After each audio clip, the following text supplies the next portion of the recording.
we know you've been with us for a while in most cases. And so you know this story, but we want you to focus upon it right now, just for a moment, because it's important to everything else that comes about today. So here you are in these magnificent bodies, and you understand your personalities to some extent. And we want you to feel with us, if you can, a little bit, the importance of you here now. We don't just mean in this room, we mean in this body, in this personality, in this time and space.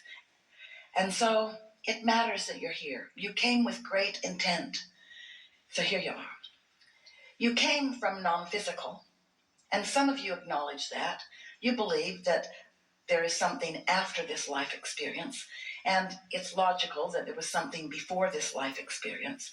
We would like you, before we're finished here today, together, to have a clearer understanding of how the non-physical meshes with the physical, and how important the physical is to the non-physical, as the non-physical is important to the physical. We would like you to understand that we really are all one, with the potential of blending more than most physical humans allow because of the thoughts that they are thinking.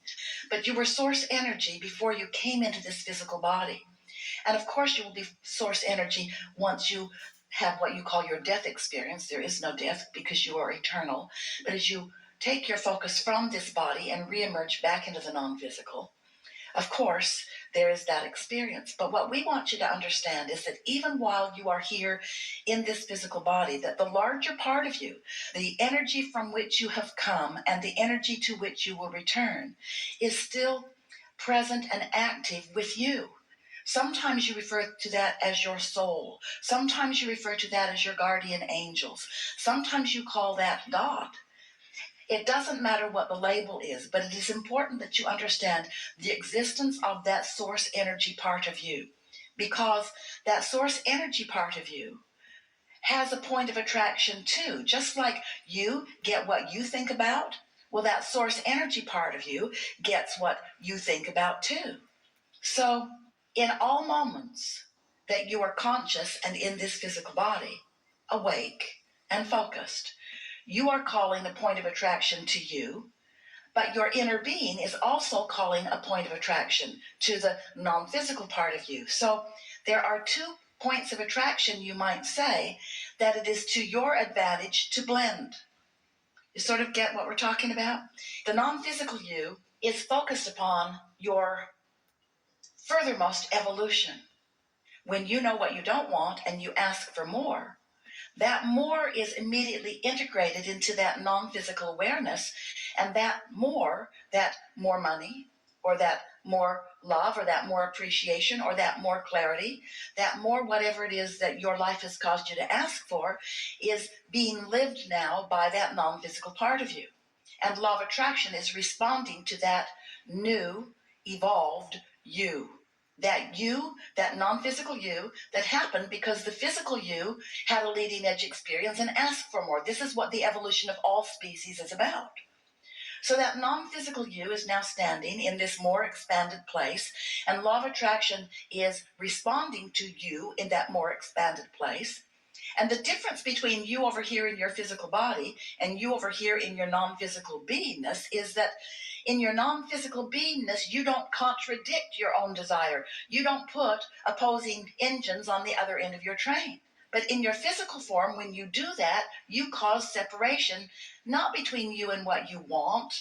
Yeah, but that's not the important part. Between you and the expanded version of you. And that's what causes you to feel negative emotion. When you're thinking a thought in your physical body that harmonizes with the knowing of your inner being, the emotion that you feel is one of love or elation or passion or satisfaction or interest or clarity. But when you're thinking a thought that is opposing what your inner being, source you, knows, then you feel agitation or disease. You feel uneasiness, or you feel overwhelmment, or you feel blame or guilt or anger or fear or some negative emotion. And so every emotion that you feel First of all, is happening in the now, and we want you to know that the now of you in your physical body and the now of you in your non-physical realm is the same now, because your inner being is not thinking about where you used to be or where you're going. Your non-physical being is focused on you right here, right now. This is where the leading edge is. This is where all the power of creation is. There has always been a now, and the now has always been powerful. But what most humans don't know about this now is that this now out here on this leading edge is where all that is non-physical is focused too. Humans have got that so confused in their mind because you tell stories to yourself, flawed premises, like Source is already done with creation and Source is sitting and waiting for you to catch up, and nothing could be further from the way that it is. You can't explain eternity in that way, with somebody being done with something. No one will ever be done with anything.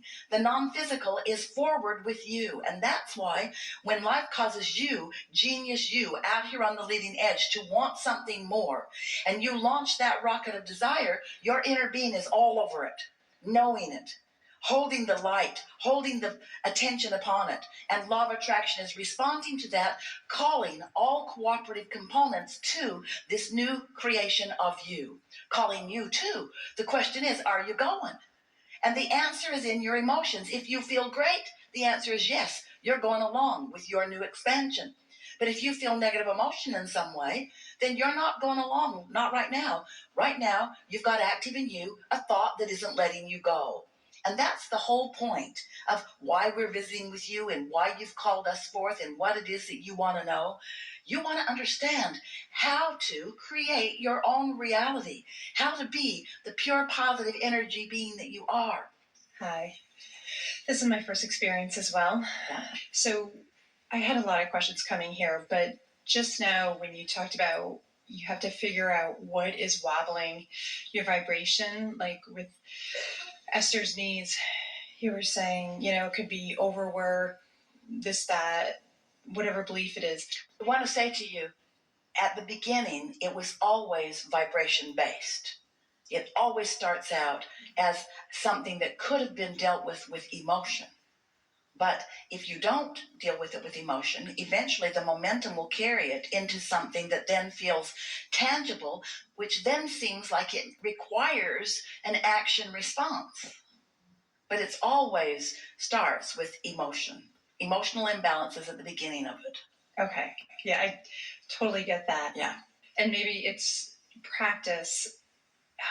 My question is, I feel in confusion so often when I feel terrible and I start searching, was it this? Was it that? Like, where am I out of alignment? And then, of course, then I start beating up on myself for being out of alignment and being confused and not knowing what I did wrong to get to feel in such a state. Let us give you something here, and this applies to everything that we've been talking about this and everything that you're feeling. So this is just a very strong statement to begin this conversation. Momentum is the name of the game. It's the momentum that carries it into more and more and more and more and more and more and more. So anything that you catch in the early stages doesn't develop into something bigger that is unwanted. But catching something in the early stages requires sensitivity to the vibration of those early stages. And so many of you are so busy and are not sleeping enough and are not doing that many nice things for yourself and are in a sort of attitude of service. And so you, just by the nature of your action-oriented world, you get yourself depleted, and then it's hard to find a thought that feels better. But we would like you to just be a little nicer to yourselves. Look for a little more rest. Look for a little more something that feels good to you. Even if it's only 5 minutes that you can stop and sip something that is pleasing to you, take the time to do it and breathe with a sort of thankfulness while you're doing it. Think in terms of energy replenishment, first and foremost, and a lot of the things that have been bothering you will begin to subside. There's another piece to this that we want to contemplate with you, and that is, we touched on it briefly just now. If you accept that you're a vibrational first and foremost, well, that's not the easiest concept to wrap your head around, because you've been used to looking at your action world and looking at your physical things and your physical symptoms or your physical whatever. So to begin all of a sudden viewing things vibrationally is not the easiest thing. But if you will try to view things emotionally and just say to yourself, everything has an emotional basis, which means everything has a relational basis, which means my inner being has an opinion about this, and I have an opinion about this, and there is a vibrational relationship between those two perspectives, which can either be alignment and exhilaration or can be resistance and discomfort. So, if that's the only thing that you take away from a conversation like the one that we've had going on here today, that will satisfy you for the rest of your life. You will never again not know what it is. So you say, is it this? Is it this? Is it this? Is it this? Well, if you're in a place of resistance where you're not hearing clearly, then you might assume that it is that or that or that or that or that. But the better you feel and the longer you feel better, then the more those moments in time will show you what you need to see. The universe will point right at what it is, what it really is. You'll have an experience that will show you some of it's there, and another experience will say, well, there's more of it's there, and another experience will say, well, there's some more of it. And after a while, you get clarity. You get clarity about what it is. And once you get clarity about what the subject is that's causing the discord within you, then you can do something about thinking differently about that subject. So it's just little by little, and let it be fun. The statement that we would offer if we were standing in your physical shoes regularly every day is, things are always working out for me. And then if you want to get really clear about it, things are working out for me in exact proportion to my allowance of them working out for me. Things are working out for me as good as I will allow by the current perspectives that I hold about things. Now we're getting a little wordy. Things are always working out for me, and to the degree that I allow them to work out, they work out. Someone said, well, how long? What's the timing? Well, it depends on how long it gets you to feel better more of the time.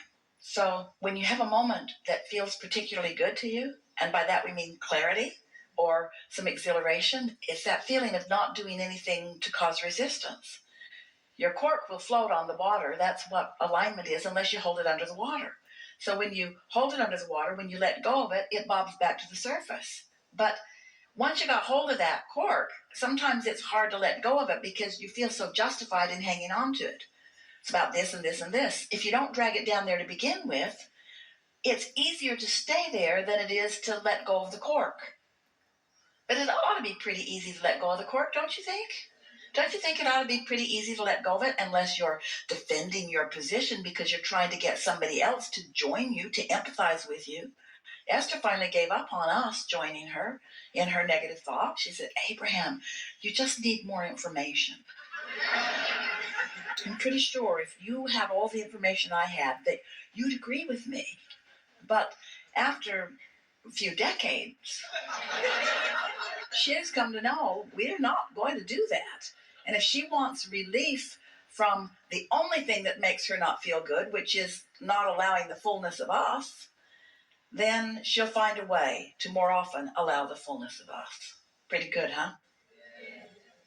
You have something more you want to chew over? I didn't. I forgot it. You know why? It's no longer relevant. We really like that when issues just float out of your mind because you're in a different vibrational place.